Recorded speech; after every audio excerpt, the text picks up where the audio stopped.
Now we are going to talk about question number 8. It says, question number 8. Given sin alpha is equals to 1 by 2. Sin alpha is equals to 1 by 2. Then find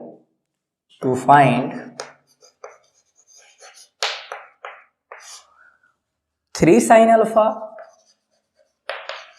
minus 4 sin cube alpha. So we solve. यहां क्या देखते हैं कि sine alpha का value दिया हुआ है और 3 sine alpha minus 4 sine cube alpha निकालना है। तो साइन अल्फा और साइन अल्फा दिए हुए, तो डायरेक्ट हम लोग वैल्यू पुट करते हैं। 3 sine alpha minus 4 sine cube alpha. So 3 and sine alpha का वैल्यू 1 by 2, तो इंटू 1 by 2 और minus 4 times sine cube alpha means 1 by 2 sine alpha का वैल्यू और क्यूब करना है तो इसका पावर 3 कर देंगे। So that is 3 into 1 3 by 2 minus 4 times 1 by 2 to the power 3 8, 4 2 जा 8, so that is 3 by 2 minus 1 by 2 and that is 2 by 2 and ये कैंसिल होके क्या आ जाएगा 1. So this is the required answer. So after question number 8, question number 9 देखते हैं. Question number 9 कहता है in triangle PQR, question number 9 given in triangle PQR, right angled at Q पे 90 degree है, angle Q is equals to 90 degrees and कहता है PR plus QR is equals to 25 centimeter and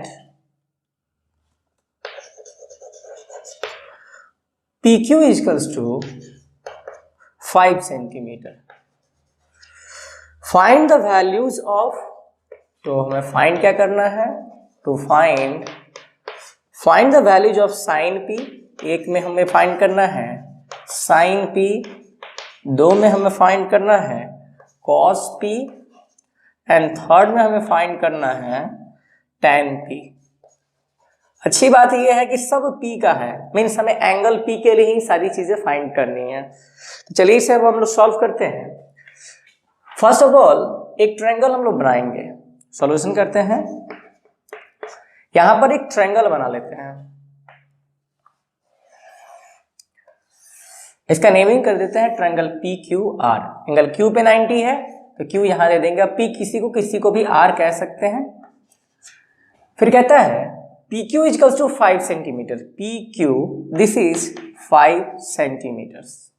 यहां कहता है PR plus QR is equals to 25 centimeter. Means PR plus QR ये दो sides का सम है 25 सेंटीमीटर. तो अब इसे अगर हम लोग फाइंड करें, since PR plus QR is equals to 25, तो अगर एक इसमें से निकाल लिया जाए, जैसे कि अगर हम क्या करें PR निकालें या फिर QR निकाल, PR ही निकाल लेते हैं, तो PR का वैल्यू क्या हो जाएगा is equals to 25 minus QR. So this will be equation first. हमने PR का वैल्यू QR के टर्म्स में निकाल लिया बिकॉज हमें पाइथागोरस थ्योरम यूज करना है. अगर थर्ड साइड निकालना है, ये साइड दिया हुआ और इन दोनों साइड्स का सम दिया हुआ है, तो अगर इनको फाइंड करना है तो हमें क्या करना होगा, पाइथागोरस थ्योरम लगाना होगा. एंड पाइथागोरस थ्योरम अप्लाई कब होगा, जब तीनों साइड्स का वैल्यू हमारे पास रहेगा. तो चलिए नहीं है तो क्या हुआ, हम इनका वैल्यू किसी और साइड के रिस्पेक्ट में निकाल लेते हैं. अब लिखते हैं बाय पाइथागोरस थ्योरम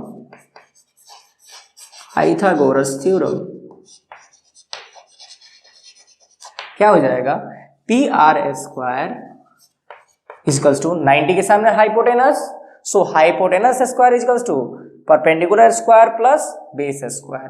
तो हो जाएगा PQ square and plus Q R square. So P R का वैल्यू निकाल चुके हैं 25 minus Q R. So 25 minus Q R का होल स्क्वायर और पी क्यू तो दिए हुए हैं कितना 5, तो 5 का स्क्वायर अब प्लस क्यू आर हम वैसे ही लिख देंगे क्यू आर का होल स्क्वायर। अब 25 माइनस क्यू आर का whole square means a minus b का whole square, a square so 25 का whole square plus b square Q R square, this is Q R and minus है तो minus 2ab, 2 into 25 into Q R is equals to 5 का square 25 and plus Q R square, Q R का whole square. अब यहां देखते हैं 25 का whole square 625 plus Q R square and minus 25 two जो क्या होता है 50, तो ये हो जाएगा 50 Q R that is equals to 25 plus Q R square. Q R से क्यू आर कैंसिल हो जाएगा एंड दैट इज 625 और अगर ये 25 है कांस्टेंट की तरफ आ जाए तो 625 माइनस 25 एंड ये वेरिएबल के साथ में है तो ये माइनस में उधर भेज देंगे, इक्वल टू उधर जाएगा तो साइन चेंज हो जाएगा तो ये हो जाएगा प्लस में, तो ये हो जाएगा हमारा 50 क्यू आर। समझ रहे हैं? तो अब क्या होगा 25 में से घटेगा तो ये हो जाएगा 625 में से 25 तो हो जाएगा 600 equals to 50 Q R, that is cancel कर देंगे अगर हम इसको तो ये आ जाएगा कितना हमारा क्यू आर का value 12 equals to Q R. So we can write Q R equals to 12 centimetre. आसान समझे? तो क्यू आर अगर हमारा 12 हो गया 12 सेंटीमीटर्स तो यहां पर पी आर अगर निकालना चाहे तो क्या होगा P R 25 minus 12 that is 13 centimetres. So ये हो जाएगा 13 सेंटीमीटर्स और ये यहां पर लिख देते हैं। सो इसके लिए हमने सारे साइड्स फाइंड कर लिए हैं। अब हमें P के लिए निकालना है बिकॉज यहाँ पे sine P, cos P, tan P है तो एंगल P के लिए सारे रेशियोज निकालने, ये 3 रेशियोज निकालने हैं तो हम एंगल P के लिए सभी चीजें निकाल लेते हैं। तो फॉर एंगल P, अब P के लिए जो अपोजिट साइड है वो है 12 सेंटीमीटर। सो अपोजिट क्या होता है परपेंडिकुलर, तो परपेंडिकुलर हमारा हो जाएगा 12 सेंटीमीटर्स। अब ये एडजेसेंट है तो ये कितना हो जाएगा बेस और ये हो जाएगा 5 सेंटीमीटर तो हमारा बेस क्या हो गया 5 सेंटीमीटर्स और 90 का opposite hypotenuse that is 13 centimetres. So हम कह सकते हैं कि ये एंगल है तो हम बोले थे कि एंगल का ऑपोजिट जो होता है एंगल के ऑपोजिट वाला साइड दैट इज परपेंडिकुलर, तो ये 12 सेंटीमीटर हो गया। इसके जो एडजेसेंट होगा दैट इज बेस, तो ये हो गया 5 सेंटीमीटर और जो बचा हुआ हाइपोटेनस या फिर 90 के ऑपोजिट में जो होता है वो क्या हो जाता है hypotenuse. So perpendicular base and hypotenuse हो गया। अब हमें निकालना है sine P, cos P, tan P. तो इन टी रेशियोज को देख लेते हैं। पहले आता है sine P, sine P, sine होता है परपेंडिकुलर अपॉन हाइपोटेनस मतलब P by H, cos B by H, tan P by B, याद किए होंगे। सो साइन पी हो गया P by H, P by H. So P का वैल्यू 12 और एच का value 13, 12 upon 13 that is the answer. Cos P B by H, तो इसका बेस क्या है 5 और एच क्या है 13, तो 5 बाई 13 और टेन पी हो जाएगा p बाई बी, तो p है 12 और b है 5 means p by B 12 upon 5। इनका कोई यूनिट नहीं होता है क्योंकि ये रेशियोज हैं और रेशियो का कोई यूनिट नहीं होता क्योंकि ये सेम यूनिट्स का रेशियो होता है। सो इस तरीके से ये हमारा रिक्वायर्ड आंसर हो गया। यही हमें फाइंड करने थे 3 ratio sine P, cos P and tan P, mean sine, cos और टेन का पी के रिस्पेक्ट में हम लोग को वैल्यूज निकालने थे। ओके, सो अब हम चलते हैं क्वेश्चन नंबर 10 पे। अब हम क्वेश्चन नंबर 10 देखते हैं। क्वेश्चन नंबर 10 कहता है if tan theta equals to a by b given tan theta is equals to a upon b, तो कहता है show that, to show means to prove, show करना है a sine theta minus b cos theta, a times sine theta minus b times cos theta upon a times sine theta plus b times cos theta is equals to a square minus b square upon a square plus b square. This is very interesting question because इसमें show करना है। तो ये first question हुआ जिसमें आप लोगों को शो करने को मिल रहा है। देखते हैं यहां पे हम लोग क्या करेंगे, tan थीटा है a बाई बी दिया हुआ है, तो tan थीटा के हेल्प से हम लोग क्या करेंगे, सबसे पहले रेशियोज निकाल लेंगे थीटा के रिस्पेक्ट में, p, b और h का वैल्यू निकाल लेते हैं। तो चलिए यहाँ पे निकाला जाए, सॉल्यूशन कर लेते हैं या प्रूफ कर देते हैं, जो कहिए प्रूफ ही होना चाहिए। Since tan theta equals to a upon b, याद रहे कि जब कभी भी वेरिएबल में दिया हुआ हो रेशियो को, तो उस समय हम जब भी लेंगे तो कैपिटल लेटर लेंगे। tan थीटा का फॉर्मूला कितना होता है, p बाई बी, तो p upon b, capital letters लेंगे। जब भी ये रेशियो जो गिवन रेशियोज हैं ये स्मॉल लेटर में दिए हुए होंगे उस समय आप ये कैपिटल लेटर में लीजिएगा, नहीं तो p बाई बी, b और b मिक्स हो जाएगा, इसलिए कैपिटल लेटर्स का यूज करेंगे। ओके, सो क्या देखते हैं, p का वैल्यू यहाँ पे क्या हो गया, p का वैल्यू हो गया a और b का वैल्यू हो गया b। तो हाइपोटेनस चाहिए, परपेंडिकुलर बेस तो है हमारे पास, हाइपोटेनस चाहिए, तो हाइपोटेनस भी h हो जाएगा और ये हो जाएगा अंडर रूट क्या, p स्क्वायर और प्लस b स्क्वायर। सो हम इसे लिख सकते हैं under root p square a square और प्लस b स्क्वायर, मतलब प्लस में b स्क्वायर। सो हमारा हाइपोटेनस क्या आ गया, under root a square plus b square.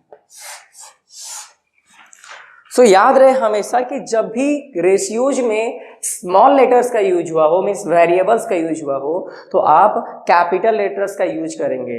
That will be very helpful for you, because यहाँ पे अगर ये बी होगा तो मिक्स हो जाएगा ये आपस में, तो इसमें डिफिकल्टी बढ़ सकती है, प्रॉब्लम हो सकता है आगे जाके, या फिर कुछ और वे में ले सकते हैं हम इसे।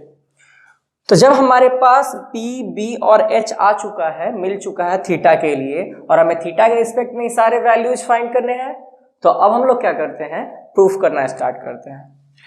हम LHS को लेके चलते हैं, तो हम लोग को LHS दिया हुआ है by LHS, a sine theta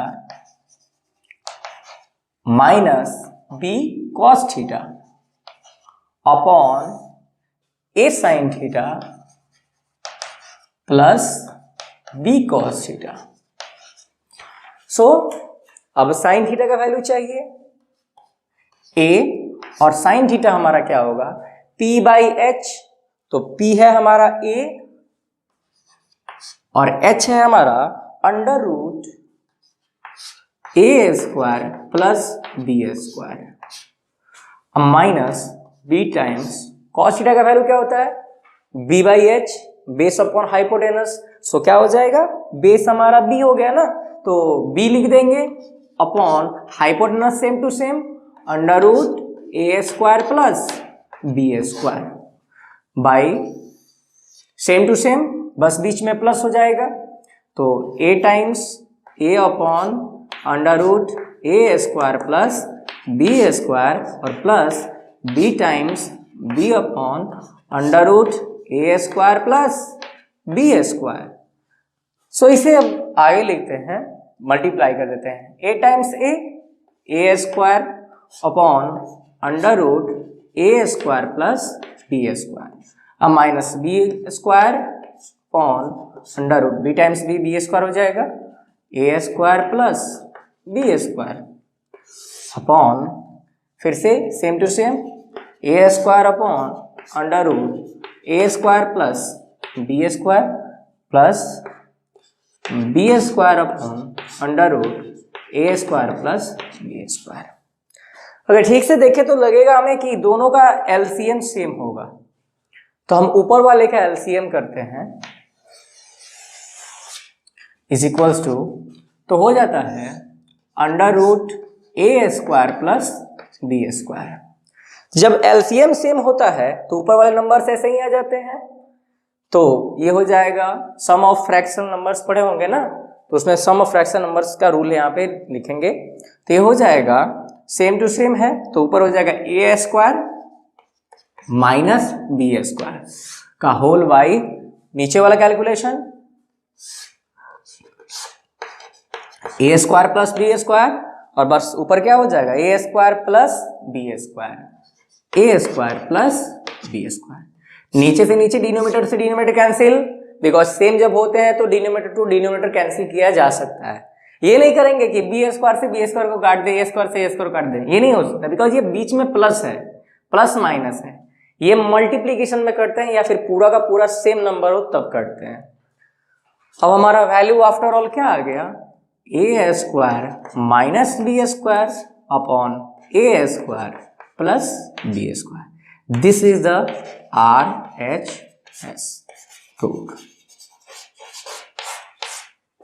so कभी भी किसी भी क्वेश्चन को सॉल्व करेंगे तो थोड़ा वहां पे ध्यान देंगे कि दिया क्या है और हमें प्रूफ क्या करना है, क्योंकि ये प्रूफ करने पे ही डिपेंड करता है कि हमें कौन कौन सा रेशियो दिया है और कौन फाइंड करना है। अब tan में दिया हुआ है और सपोज यहाँ पे cot में दे दिया रहता, तब हम लोग रेशियो फाइंड करने की जरूरत नहीं थी, tan का उल्टा cot होता है भाई, हो जाता। लेकिन tan में दिया था परपेंडिकुलर और बेस का रेशियो दिया था, लेकिन हमें फाइंड करना था साइन कॉस में परपेंडिकुलर और हाइपोटेनस और बेस और हाइपोटेनस का। अगर इसी क्वेश्चन को हम जब आइडेंटिटी चैप्टर पढ़ लेंगे तो आगे वाले क्लासेज में आएंगे आइडेंटिटी चैप्टर, तो ये जो क्वेश्चन है बहुत ईजी हो जाएगा उस टाइम में। ओके, तो इस तरीके से हमने इस क्वेश्चन को भी खत्म कर लिया। अब हम देखते हैं क्वेश्चन नंबर 11।